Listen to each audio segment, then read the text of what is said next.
Olá, meus amigos leitores, estou trazendo para vocês a coleção completa do James C. Hunter. Já trouxe para vocês aqui o Monge Executivo. Ele vai trazer um conceito de liderança e esse aqui sobre a essência. Lembra que esse livro aqui é um brainstorm, uma conversa ali, igual uma célula, igual uma reunião de negócio, onde tem um mediador e as pessoas vão ali mediando a conversa, né, dialogando com o que ele está falando. Esse segundo livro, ele vai trazer os conceitos dessa conversa. Então, sobre os conceitos de liderança. Então, esse aqui é um pouco mais didático, um pouco mais profundo. Por que eu estou trazendo os dois? Já que é quase a mesma coisa. Porque o cara escreveu, a gente leu e pronto. Não precisa de mais justificativa para isso. Se ele escreveu, a gente leu, eu trago aqui para vocês. Então, esse aqui é o livro que nós vamos falar hoje. Ele não só são os princípios do Monge Executivo, como são todos os princípios da liderança. E também vou trazer o terceiro para vocês. Já te espero lá, quando você terminar esse vídeo, você dá lá uma olhadinha, justamente na continuação dos 3 livros do Monge Executivo. Bom, vamos direto ao ponto. Esse aqui foi lançado em 2004, 15 anos após o auge do Monge Executivo. Esse aqui foi um best-seller, vendeu pra caramba, igual 3, milhões de livros nessa edição aqui, foi bem legal. Também pela editora Sextante, essa minha versão é de 2006, com 136 páginas, ele é mais curtinho, as páginas vieram mais fininhas, lembra que eu citei no outro lá no vídeo, as páginas veio mais grossas? Se você não lembra que você não assistiu, então você pode clicar aqui no card e assistir esse vídeo que tá lá. Esse aqui tem 9 capítulos, então você vê que é um pouco mais robusto, um pouco mais completo, já que ele aqui vai direto ao ponto. Já na introdução, logo no começo do livro, ele vai dizer que 2/3 das pessoas que pedem demissão das empresas é porque o chefe é um cara chato. E esse livro vai justamente ensinar como você se tornar um líder. E esquecer essa história de chefe. Chefe quem tem é índio. Nós temos líderes. Então ele vai trazer todos os princípios. Ele vai dizer que aqui nesse livro ele trouxe os princípios da liderança e um guia como você aplicar esses princípios na prática. E óbvio que eu trouxe para vocês tudo resumidinho, mastigadinho para você. Só assistir o vídeo e já está sabendo de tudo do livro. Ele vai dizer então que a liderança ela é um caráter. E assim como um caráter, ele exige que você mude. Exige que você seja uma pessoa melhor. Por isso que esse livro também está na categoria de desenvolvimento pessoal. No capítulo 1, falando sobre a liderança, ele vai meter uma pedrada ali sobre os líderes religiosos. Ele vai dizer que eles estão muito mais preocupados com a frequência das pessoas nas reuniões religiosas e com o dinheiro, obviamente, do que o ensinar os valores morais corretos, porque ele tem medo justamente de perder a frequência daquelas pessoas. E vou deixar essa frase no short, porque essa frase é bem legal, postei nas minhas redes sociais, a pessoa ficou doida. Nada diferente do que a gente está vivendo na realidade, né? Mas ele já falava isso daqui lá em 2004. Ele vai dizer então que liderança, o conceito fundamental de liderança, é a sua capacidade de influenciar as pessoas, de fazer com que as pessoas trabalhem em equipe através das suas ordens. Bem legal esse conceito. Ele vai dizer então que nós gerenciamos coisas, mas pessoas nós lideramos. Nós temos que diferenciar isso daqui. Gerente é aquele que gerencia as coisas, os afazeres, a administração de outros modelos. Agora, as pessoas são lideradas, a gente não gerencia pessoas. E aí, inclusive, ele cita esse daqui do Gerente Minuto, porque ele fala sobre isso, que todas as pessoas do mundo têm a capacidade de ser um líder. Você pode ser um líder no seu trabalho, mesmo que você não tenha um cargo de chefia, um cargo de confiança, um cargo de gerência, né? Que ele está dizendo que está errado, mas ele continua. Ele está dizendo que você pode ser um líder porque você pode influenciar as pessoas no seu trabalho a serem pessoas melhores, a terem o seu caráter moldado, a se tornar pessoas mais produtivas em prol de todo o trabalho da empresa, de todo o trabalho da equipe. Não depende do seu cargo, depende daquilo que você quer executar. Aquela introdisrupção que eu já citei no outro livro para vocês aqui. Mas o livro que eu quero mostrar aqui é o que ele também cita. Esse livro cita bastante livro e eu vou trazer os livros que ele cita dos que eu tenho. Os que eu não tenho, não tem como trazer. Ele vai citar John Maxwell dizendo que liderança é exatamente essa influência que também o Dr. John Spencer está trazendo aqui. Mas aqui ele vai trazer um conceito um pouco mais completo, já que ele vai trazer as 21 irrefutáveis leis da liderança. Esse livro é maravilhoso. Se você é um chefe, um líder, tem um patrão, você precisa ler esse livro. Ou se você almeja ser alguém desse cargo um dia. Bom, ele vai dizer então que o importante é a maneira como você reage aos acontecimentos da sua vida, e não os acontecimentos de fato em si. Aconteceu um pepino, como que você vai reagir àquilo? Ele vai dizer sobre o seu caráter, sobre a sua liderança, sobre a sua maturidade. Então você começar a observar no teu comportamento e não os problemas que estão chegando. Ele vai dizer, para finalizar o capítulo 1, que um líder é aquele que lidera o outro através do exemplo. Então se você quiser ser um líder, você tem que começar a observar as suas reações dessas adversidades que você recebe, para que você dê o exemplo para as pessoas ao seu redor. Capítulo 2, ele vai fazer a distinção de poder e de autoridade, onde ele vai dizer que poder é você obrigar alguém a fazer pela força. E isso não é um modelo muito completo, mas ainda assim é importante ser usado às vezes, a gente vai falar isso no finalzinho do capítulo. Mas ele vai dizer, por exemplo, assim, vai lá fazer, senão te demito. Porra, aí tu vai, né? Por exemplo, um pai educando o filho, ou faz, ou te quebra a cara. Não, a gente não usa de violência, te bota de castigo, já tá bom. Só de estar aqui em casa, só de me falar que vai ficar um dia sem celular, rapidinho todo mundo obedece. Tirar o celular hoje é um problema. Mas aqui funciona. Mas é justamente esse o emprego da força, do poder. Eu, como pai, tenho esse poder. Bom, vamos lá. A autoridade, então, seria o conceito da liderança, onde você vai levar a pessoa a desejar fazer aquilo que você quer que ela faça. Minha filha tem que lavar a louça, eu uso da autoridade. Ou lavo ou não te dou mesada. Mas a ideia, então, é que essa mesada se torne um incentivo para que ela tenha o interesse de fazer, já que o dinheiro tem o poder de realizar os desejos que ela tem. Assim como quando eu era criança, meu pai me dava dinheiro para ler livros e hoje eu leio de graça. Estou até lendo para vocês. Ele vai dizer aqui, então, também nesse capítulo 2 sobre poder e autoridade, que os funcionários, eles procuram muito mais agradar ao chefe e ignorar ao cliente. E isso é um conceito totalmente errado. Quando você lidera a sua equipe ela tem que estar preocupada em atender o consumidor final. Se você atende ele de uma forma agradável, de uma forma gostosa, e ele se sente bem, ele volta, esse é o processo de liderança. Você tem que fazer com que o cliente seja a parte fundamental. Se o funcionário, o teu liderado, ele está preocupado mais em agradar ao chefe, então o teu conceito de liderança está totalmente equivocado, está usando o poder e não a autoridade. Porque você tem que instigar nele esse desejo de também ser um líder e de tratar o próximo bem. Isso é bem bacana. Vai dizer que o líder, ele usa o poder com a autoridade. Muitas vezes, somente imputar valores ali, fazer com que o liderado desperte esse valor não funciona. Então, às vezes, você tem que usar do poder para isso. O líder usa da autoridade. Quando a autoridade não funciona, o líder tem o poder para isso também. Achei muito legal quando ele fala sobre isso. Ele fala assim, olha, infelizmente você não atendeu as necessidades da equipe e você está desligado do nosso time, por favor, compareça ao RH. Acabou, sem meios termos, não precisa ficar alisando muita cabeça, afinal de contas não vai fazer mais parte da equipe. Você tentou de todos os métodos com que essa pessoa se envolvesse e que o trabalho dele fosse incorporado na equipe. Não deu certo, um abraço, tchau e bênção. Gostei. Capítulo 3, ele vai falar do desenvolvimento dessa autoridade. Ele cita como fazer amigos e influenciar pessoas. Esse livro é completíssimo, não precisa de nada. Ele é justamente absoluto, não precisa de complemento.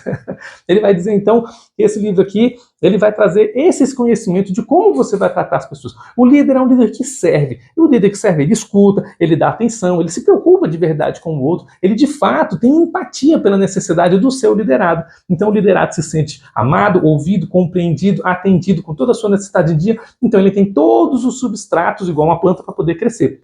Ele cita esse livro é maravilhoso, de fato ele faz tudo isso que ele está falando. Ele vai citar o exemplo de Jesus Cristo como a maior autoridade em liderança que já existiu na face da Terra, dado que a maior religião do mundo é a religião que segue os mandamentos de Jesus Cristo, e aí você vai entrar em vários tipos de religião, afinal de contas ele não fundou uma religião, ele fundou preceitos morais, e as pessoas distorcem um pouco esses preceitos morais, assim como ele citou no capítulo 1. Mas ele vai dizer aqui que a união é justamente você fazer com que as pessoas lutem por algo maior. Você unir um grupo por um conceito um pouco mais abrangente, eles entenderem o processo qual eles estão executando. Nós vamos falar sobre a técnica SMART para metas. Ele vai falar mais ou menos disso. Você unir as pessoas num único objetivo faz com que elas sejam um grupo sólido. E quando você lidera, eles sabendo o que eles estão fazendo, é um propósito muito maior. A ideia, então, é você entender que você só pode mudar a si mesmo, fazer com que o seu liderado entenda que ele só pode melhorar se ele desejar melhorar, então você já está imputando valores morais de melhoria de caráter nele, e para que ele entenda isso, ele tem que entender que o perdão é para os fortes. Como é que ele vai melhorar se ele tem intriga com o outro? E essa intriga só vai acabar quando ele entende que ele pode mudar e ele nunca vai mudar o outro. Se os dois lados entenderem que eles têm que mudar para serem pessoas melhores, eles se perdoam entre si. E aí eu trouxe para vocês justamente esse livro do perdão, que ele vai ensinar esses valores, como perdoa, como não perdoa, como é que funciona, como é que faz tudo bacana, tudo bonitinho. Bom, no capítulo 4, ele vai falar sobre amor. E o amor aqui, ele vai entender assim que a liderança e o amor é um amor emoção diferente da vontade de decidir alguma coisa. Ele explica sobre a diferença dos amores ali, que eu já trouxe esse livro para vocês, mas a ideia não é... Eles fazem a citação desse livro do C.S. Lewis, mas a ideia que ele quer dizer aqui é discernir a emoção da decisão, onde com amor emocional você toma decisões, que é o que a Kahneman já explicou pra gente como é que funciona, e com vontade você toma decisão racional. A ideia do líder, então, é você conseguir discernir essa parte emocional da parte racional para você poder liderar as pessoas de uma maneira um pouco mais completa. Então você vai ajudar essas pessoas a tornarem pessoas melhores, porque você vai usar através do respeito e da empatia, igual eu citei, ensinando para eles como que eles podem mudar para serem pessoas melhores, porque o perdão, ele é pro forte. O fraco, ele não consegue pedir perdão, e você quer pessoas fortes na sua equipe, por isso que você vai ensinar para elas como pedir perdão, como solicitar e como perdoar. Às vezes não precisa nem fazer uma reuniãozinha. Basta você dar um exemplo. É essa a liderança que ele está ensinando aqui, de como ser um líder eficaz. No capítulo 5, ele vai falar sobre gentileza e responsabilidade, onde ele vai dizer que você deve escutar com empatia. Você deve ouvir as necessidades do teu liderado para que ele possa saber que tem sim em você uma pessoa que pode resolver os problemas dele. Então você vai demitir os incompetentes? Não, não vai. É porque o nosso conceito aqui no Ocidente é de simplesmente não funciona, tchau e bênção. E ele vai falar aqui que é uma idiotice você demitir um funcionário incompetente. Se você colocou ele no seu time, ele tem que absorver o conhecimento através do exemplo seu e da sua equipe. Você só vai demitir em último recurso. Se esse funcionário é incompetente, ele não está conseguindo absorver, você vai ensinar, imputar, dar exemplo e participar. Porque quando ele pegar, quando ele der um jeito, ele vai se tornar um funcionário exemplar, um funcionário excelente. Se ele teve tanta dificuldade de mudar, assim que ele aceitar, ele vai ter muita dificuldade maior ainda de mudar novamente. Então, os funcionários não devem ser demitidos. É claro que em pequenas empresas ali não tem como, a pessoa não está dando certo, você usa da autoridade. Tchau e beijo. Mas nas grandes empresas não são assim que funciona. Eles investem em treinamento para que a pessoa se capacite cada vez mais e se torne um profissional muito melhor. Esse é um conceito bem americano e funciona bastante. Então ele vai perguntar, o que é mais importante no líder? A qualidade ou a quantidade do trabalho desse líder? Ele vai dizer os dois. O líder tem que trabalhar com qualidade e com quantidade. Um líder ele tem que ser simpático ou o líder tem que fazer serviço? Os dois. O líder ele sempre tem que estar dos dois lados da moeda. Ele sempre tem que comparecer em tudo. Se tem que fazer, ele está fazendo. Se tem que liderar, ele está liderando. O líder não é aquele que grita para o outro fazer. É aquele que diz, vamos juntos comigo, façamos juntos. Esse é o líder, é o que Jesus faria, esse é o exemplo que ele está dando aqui. Ele vai citar o exemplo do C.S. Lewis sobre o cristianismo por simples. Se você observou, ele citou vários livros do C.S. Lewis aqui. O cara deve ser igual eu, gosta do autor.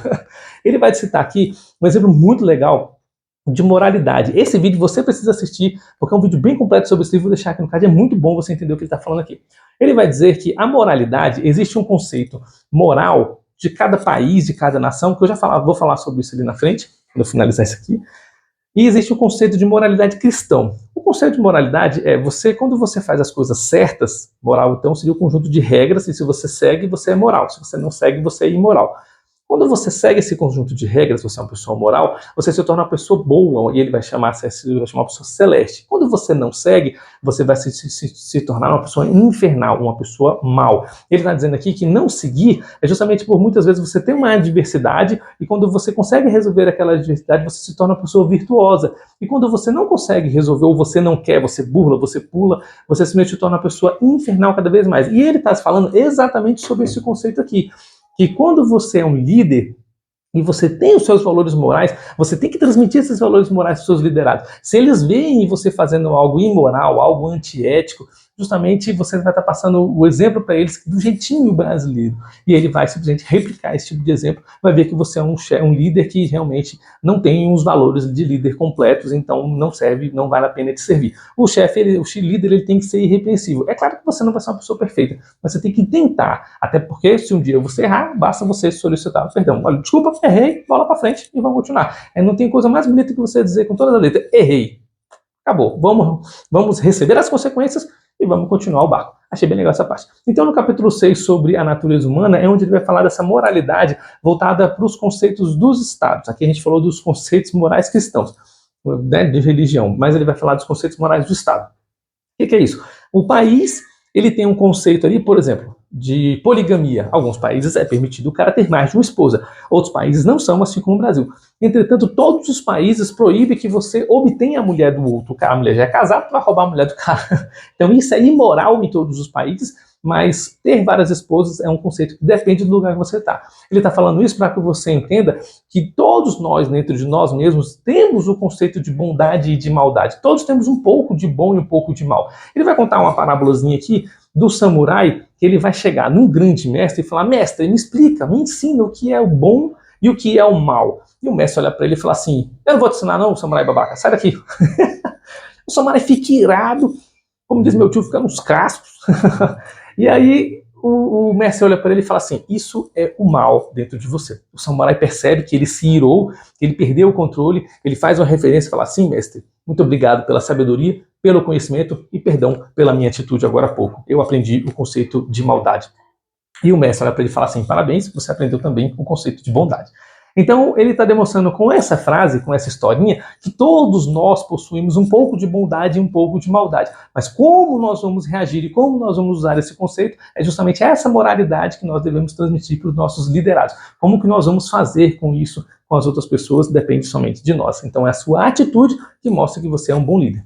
O capítulo 7 vai falar sobre caráter e a mudança da natureza humana. Caráter e como que você pode se tornar uma pessoa de bom caráter. Caráter, no caso, seria você, junto esses valores morais que eu estou citando, você executá-los. Então, você é uma pessoa de caráter. A pessoa que não tem um caráter seria uma pessoa mau. Ele vai falar a diferença de caráter e de personalidade, onde personalidade seria a sua forma de pensar, a sua maneira de agir, mas o caráter em si vai ser voltado mais para a sua maturidade moral. Maturidade são as experiências que você passou na sua vida, segundo o conceito de William Shakespeare, mas o conceito de moral foi esse que eu já citei, então você vai entender que quanto mais experiências você passar de moralidade, de certo e de errado, mais caráter você vai ter e mais maduro nessa questão de caráter você será. Ele vai citar, então, que esse caráter é mais um guia de como você vai se comportar nessas adversidades que você vai fazer e fazer o que é certo, então seria o conceito de caráter. Já a personalidade seria a sua forma de enxergar o mundo, como que você vê as coisas acontecendo. Se você vê com bons olhos, não, você tem caráter. Se você vê com maus olhos, então você não tem. É mais ou menos assim que funciona. E sobre mudar esse processo da mente, ele vai citar aqui o livro dos 7 hábitos das pessoas eficazes. Aqui ele vai dar um métodozinho de como mudar esse tipo de personalidade para que você se torne uma pessoa de caráter, um bom líder, uma pessoa justa, uma pessoa correta. Eu prefiro o conceito do Jordan Peterson, até porque é um conceito um pouco mais moderno. Então ele não citou aqui porque esse livro saiu depois, ele escreveu dele. Mas ambos passam pelo mesmo processo. São processos muito iguais, porque são processos psicológicos.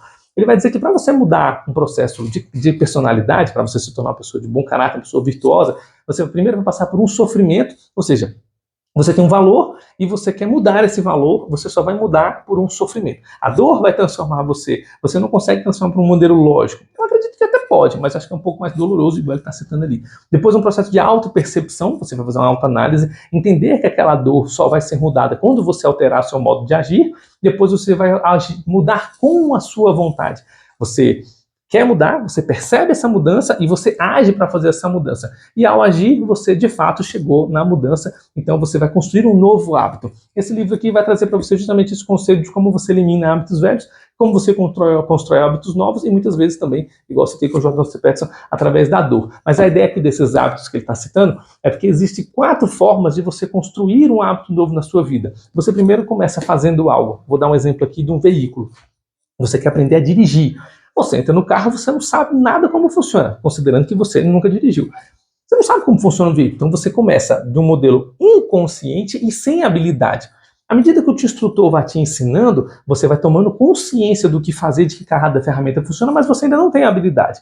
Com essa consciência, você começa a adquirir a habilidade, ou seja, prática, até que chega no momento onde você inconscientemente consegue manipular todo o veículo, porque você já tem uma alta prática. Legal, né? Esse é o conceito que ele está trazendo, e esse livro traz o mesmo conceito.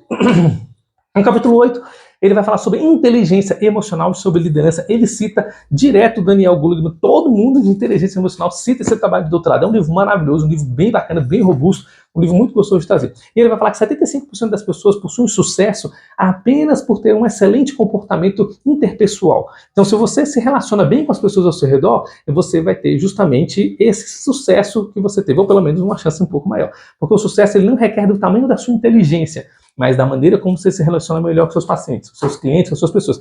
Isso é um conceito do Lai Ribeiro. O advogado de maior sucesso não é aquele que entende mais de leis, é aquele que se relaciona melhor com seus clientes. O médico de maior sucesso não é aquele que entende mais de medicina, mas aquele que se relaciona melhor com seus pacientes. Ele vai citar aqui ainda no capítulo 8 que a liderança ela é um modelo prático. Não adianta você assistir o meu vídeo ou ler os livros dele. Se você não praticar a liderança, você não vai conseguir atingir esse modelo que ele está explicando aqui. Então ele vai citar aqui um modelo SMART de como que você vai atingir essas metas para você tornar um bom líder. Esse conceito SMART, a Natália Arcuri também citou no livro dela, eu trouxe esse livro recentemente para vocês, mas no livro dela eu não citei essa técnica de atingir as metas. Até porque o vídeo ficou bem grande. Imagina se eu tivesse falado sobre isso, para você ver, né? Apesar de ser um resumo bem completão, algumas coisas ficam de fora. Peço perdão aí para quem assistiu esse vídeo, mas estou trazendo aqui agora então, porque ele também cita, então vou trazer os dois. Assiste esse vídeo lá, e você vai ver que ficou faltando, e agora você complementa aqui. Esse livro todo se complementa, legal, né? Achei muito bacana isso. Então ele vai dizer sobre essas técnicas para você atingir metas, principalmente sobre a tua mudança de comportamento, de caráter, de moralidade e de liderança. Ele vai falar para você entender, primeiro você vai colocar ali o que você quer fazer. Qual é a meta que você quer atingir? Se você for colocar de valores morais ou até de prática. Você quer construir um veículo. Então o que você quer fazer? Eu quero fazer isso. Então você vai explicar para a sua equipe o que deve ser feito. Como que você vai atingir esse objetivo? Então você tem que modelar como que você vai atingir essas metas. Qual vai ser a metodologia que nós vamos aplicar para executar essa tarefa, para atingir esse objetivo? Por qual motivo, causa, razão ou circunstância nós estamos executando esse processo para atingir esse objetivo? A equipe ela tem que entender os passos do processo para que ela possa trabalhar de forma coerente. E o cronograma. O mais importante da meta é o cronograma, porque você precisa ter um prazo definido de início, meio e fim. Ainda que você extrapole um pouco o seu cronograma, você pode ter uma pequena flexibilidade, mas você vai entender que aquilo tem início, meio e fim. Para gravar vídeos aqui para vocês, eu tenho um cronograma de trabalho, tenho todas essas metas SMARTs compreendidas, porque mesmo que às vezes um dia não dê para fazer, no outro já sei que estou atrasado, então já se torna um compromisso importante, assim como você tem no livro da Tríade do Tempo. O capítulo 9, o último capítulo do livro, vai falar sobre motivação. Olha, motivação eu tenho sempre 3 pés atrás, porque motivação para mim, e é um conceito do Lai Ribeiro, é algo inútil. Porque a motivação é você ter um motivo para você tomar uma atitude, para você tomar uma ação. E a maioria das atitudes você não precisa ter, você precisa ter um hábito. Um exemplo, você escova os dentes ao acordar de manhã. E se você não faz, acredito eu que deveria fazer. Porque a gente aprende que é certo e eu nunca questionei isso e estou fazendo. Mas eu acredito que se você não escovar os dentes, pode ter uma cárie aí. Mas eu conheço pessoas que não escovam e não tem. Enfim, eu escovo os dentes. Eu não preciso escovar os dentes feliz. Nossa, que felicidade, hoje eu estou motivado para escovar os dentes. É um hábito que já se tornou intrínseco da minha atividade diária, rotineira, cotidiana. Escovo os dentes, tomo meu banho, faço café da manhã e pronto. Não preciso ter motivação para executar aquilo. Se você tiver um funcionário, um liderado, que precisa estar motivado o tempo todo para fazer aquilo, você precisa o tempo todo de alimento para essa motivação. Eu não concordo com isso. Eu acho que a pessoa tem que saber exatamente o que ela deve executar, como que ela deve executar, quando que ela deve executar, qual o meio pelo qual ela deve executar, que foi o que a gente falou da técnica SMART. Agora, se a pessoa não entende e não executa, então um problema dela já não é de motivação, o problema dela é de execução. Mas enfim, ele vai falar sobre motivação, eu trouxe esse extra aqui, motivação aqui, ele vai dizer que é você colocar para a sua equipe que eles estão construindo, estão fazendo algo maior do que eles, fazendo algo especial. Então você vai mostrar para eles o significado daquilo que você está fazendo e a influência que aquilo que você está fazendo pode causar nas outras pessoas para que eles se sintam motivados. É aquela velha história dos 2 pedreiros que estavam construindo ali uma edificação, e aí você pergunta para um, tô botando um tijolo em cima do outro, não tá vendo?